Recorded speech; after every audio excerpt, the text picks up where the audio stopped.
Eh bien bonjour à toutes et à tous et bienvenue sur ce nouveau format que j'ai décidé d'appeler On se prend un café, parce que moi j'aime le café et que j'ai toujours entendu la phrase est-ce qu'on se prendrait pas un café, et puis que finalement ça va être un petit peu un genre de pause café entre vous et moi, hein. On va discuter de cinéma, de bien des manières, autour d'une bonne tasse de café.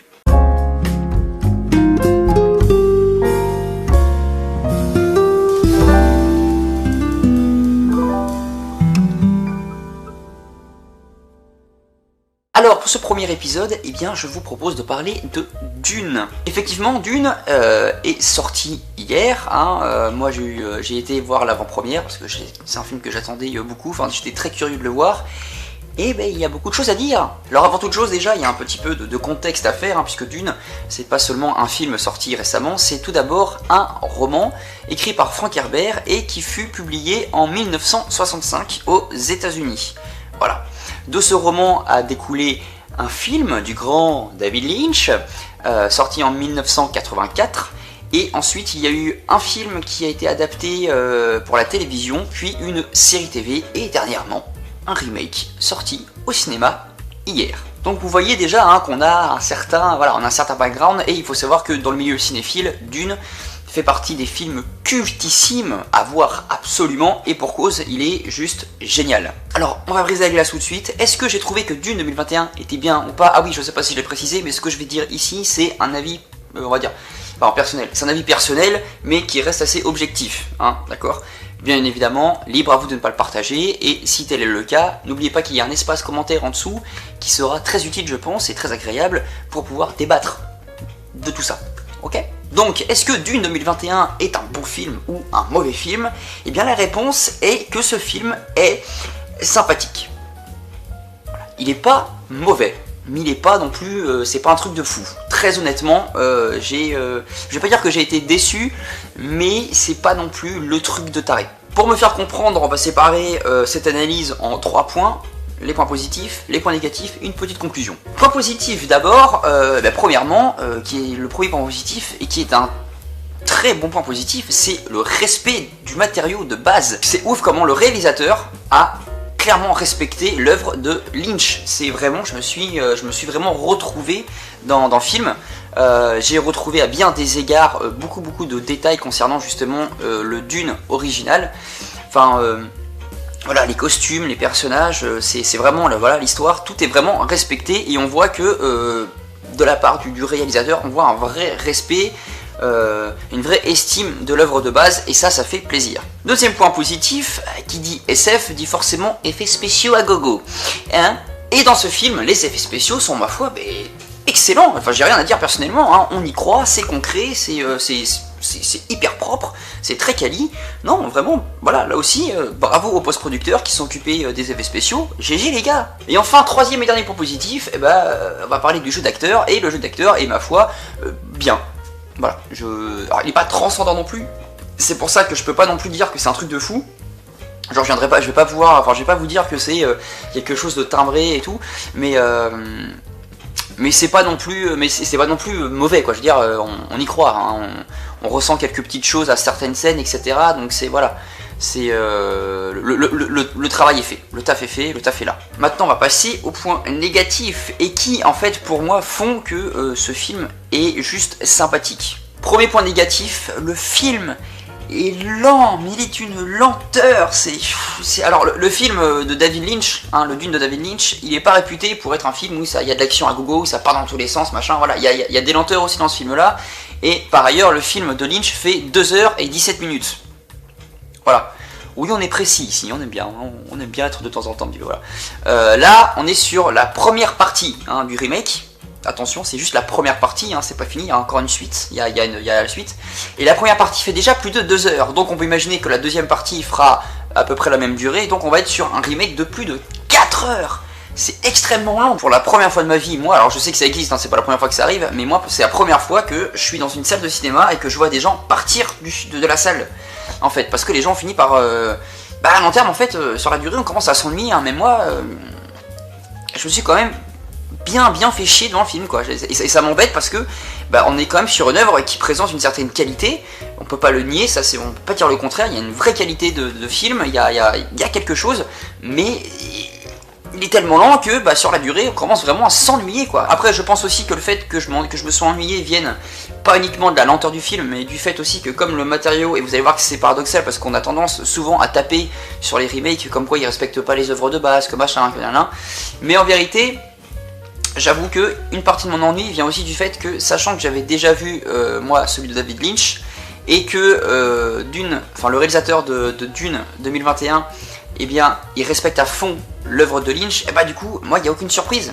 C'est-à-dire que je sais déjà où est-ce que ça va aboutir, enfin comment vont finir les choses. Deuxième point négatif, le film est sombre, très sombre. Alors pas au niveau de l'histoire, mais au niveau de la colorimétrie, au niveau des couleurs de l'image. C'est hyper sombre, quoi, tout est noir, tout est dark. Le film de Lynch, lui, Lynch avait utilisé pas mal la couleur justement, parce que donc, dans le film, c'est centré autour de deux grandes maisons qui se font la guerre, les Harkonnen qui sont méchants, et les Atreides qui sont plutôt gentils, etc. Et pour qu'on puisse différencier les deux maisons, déjà au niveau des couleurs, des tenues, on était chez les Harkonnen, on était plus sur un genre de pastel, quelque chose, ouais, on va dire un genre de vert un peu turquoise pastel, voilà, bon, quelque chose d'assez tu vois, coloré qui marque. Tandis que chez les Atreides, on était sur quelque chose de plus sobre, on était sur quelque chose de plus noble, voilà, de plus sobre, de plus élégant, etc. Au niveau des cheveux aussi, Lynch avait joué là-dessus parce que les Harkonnen étaient roux et les Atreides, eux, étaient pour la plupart bruns, d'accord. Il y a bien sûr aussi le code couleur des Fremen, qui sont les habitants de la planète Dune, appelés aussi Arrakis. Où leurs yeux sont totalement bleus. Voilà, donc chez Lynch on avait quand même un certain code couleur, on avait même l'imagerie en elle-même était quand même assez colorée, bien colorée. Là, t'as l'impression de voir un film un petit peu. Alors je vais pas dire que ça a été je vais pas aller jusqu'à dire que le film a été a été laissé en mode vlog, mais bon, on n'est pas non plus sur de la couleur de fou, quoi. Et je trouve ça dommage parce que ce jeu de couleurs, justement, ça a un impact, il se passe quelque chose, et déjà là aussi, je pense qu'on se serait peut-être déjà aussi un peu moins ennuyé devant le film si déjà on avait un beau jeu de couleurs. Troisième point négatif, le film est super aseptisé. J'ai trouvé que le film était vraiment, par rapport à celui de Lynch, à l'œuvre originale, il y a une... j'ai envie de dire, il y a une censure qui, moi, personnellement, me dérange, quoi. Parce que quand tu regardes les antagonistes, donc les Harkonnen, le chef des Harkonnen chez Lynch, il a des pustules sur la tronche, ça suinte, ça coule, il y a un peu de dégueulasserie dans le truc, tu vois. Mais ça, je pense que c'est hyper représentatif du cinéma d'aujourd'hui, où en fait, faut que tout soit lisse, faut que tout soit, hyper friendly. Voilà, pas trop de violence, pas trop de machin, pas trop de ceci, ce qui fait qu'en fait aujourd'hui on a un cinéma qui est tout dans l'intention, mais qui est plus dans le ressenti, dans le sentiment, dans tout ça, quoi, dans l'émotionnel, parce que au cinéma, je suis désolé, contrairement à la vie de tous les jours où on dit que c'est l'intention qui compte, au cinéma l'intention elle ne compte pas, on s'en fout.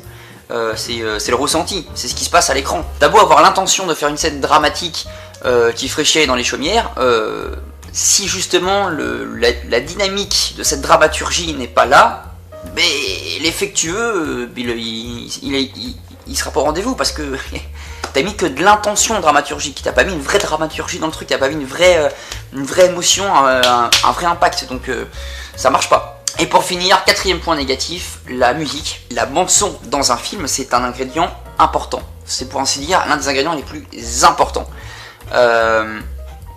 Là, là, on a une bande son qui est quasi inexistante, et ça me fait mal de dire ça parce que c'est le compositeur est l'un de mes compositeurs préférés, à savoir Hans Zimmer. Et Hans Zimmer, c'est un compositeur de génie, quoi. Enfin, c'est le gars qui a fait la plupart des musiques les plus emblématiques du cinéma. Et là, putain, mais je sais pas ce qui s'est passé, mais il y a quasiment pas de bande son, quoi. Il y a quasiment pas. Alors, par contre, faut le reconnaître que le peu de bande son qu'il y a, évidemment, hein, ça fait son petit effet, c'est là, ça c'est sûr. Mais il y en a quasiment pas, quoi. Il y a quasiment pas de musique dans le film. Bien, bah alors petite conclusion, même si bon, je pense que vous avez déjà bien compris l'avis, la critique que je fais de ce film, mais ouais, on est sur un film qui est appréciable, qui sera très certainement apprécié, je pense, par certaines personnes. On est sur un film qui est, en fait, je pense que si la neutralité devait être un film, ce serait Dune. Néanmoins, je pense très sincèrement ce que je veux dire, je pense vraiment que Dune 2021, malgré tout ce que j'ai dit là, voilà, qu'il est lent, que ceci, que cela, qu'il aurait pu être mieux, je pense quand même que c'est l'un des meilleurs remakes de l'histoire du cinéma. Vraiment. Parce que des remakes, on en a eu, et pour la plupart, je suis désolé, la plupart des remakes qu'on a eu jusque là, c'est quand même des... Il y a quand même... C'est quand même pas mal des films pas ouf. Et ce qu'on leur a surtout reproché à la plupart, c'est qu'ils n'avaient aucun respect concret de l'œuvre de base. Là, on peut pas nier que Villeneuve a vraiment bien respecté l'œuvre de Lynch. Donc, rien que pour ça, si, pour moi, Dune, voilà. Ce Dune là est l'un des meilleurs remakes qui existent dans le cinéma. Je pense que ce film, il va avoir deux optiques. La première optique, ça va être d'être vu par des personnes qui, comme moi, connaissent déjà la version originale de David Lynch et qui vont justement aller le voir par curiosité, en fait, de voir comment ça a été réadapté, remis au goût du jour, etc., voir ce que ça donne. Et la deuxième optique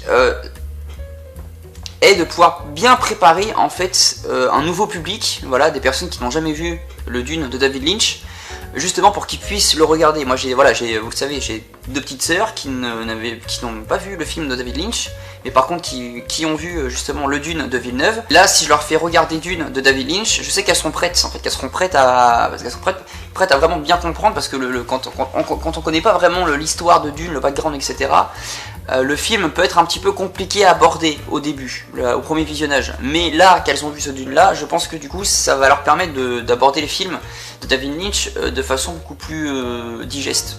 Et beaucoup plus, voilà, qui vont mieux le comprendre au premier abord. Néanmoins, je vous invite quand même, si vous ne l'avez pas vu, à aller voir ce film, ne serait-ce que par respect pour les personnes qui ont travaillé dessus, tout simplement. N'hésitez pas à me dire ce que vous pensez de ce film là ou de cette vidéo dans les commentaires, qu'on puisse débattre un peu de tout ça, ce sera cool.